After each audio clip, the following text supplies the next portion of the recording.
રાજ્ય ચૂંટણી આયોગ દ્વારા જાહેર કરાયેલ રાજકોટ મહાનગરપાલિકાની સામાન્ય ચૂંટણીના પગલે વહીવટીતંત્ર સજ્જ બન્યું છે. શહેરની પીડી માલવિયા કોલેજ ખાતે વોર્ડ નંબર 4, 5, 6 અને 13, 14, 15ના પ્રિસાઇડિંગ તથા ફર્સ્ટ પોલિંગ ઓફિસરો માટે ખાસ તાલીમનું આયોજન કરવામાં આવ્યું હતું.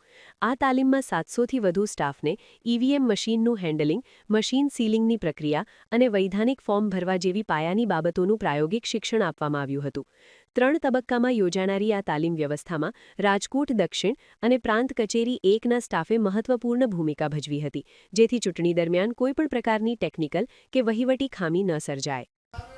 રાજ્ય ચૂંટણી આયોગ દ્વારા રાજકોટ મહાનગરપાલિકાની જે ચૂંટણીઓ સામાન્ય ચૂંટણીઓ જાહેર કરવામાં આવેલી છે એ અનુસંધાને વોર્ડ નંબર 4, 5 અને 6 ની અંદર જે પોલિંગ સ્ટાફ છે, જે બૂથ ઉપર જવાનો છે, એમના પ્રિસાઇડિંગ ઓફિસર્સ અને ફર્સ્ટ પોલિંગ ઓફિસર્સની તાલીમનું આજે પીડીએમ માલવિયા કોલેજ ખાતે આયોજન કરવામાં આવેલું હતું.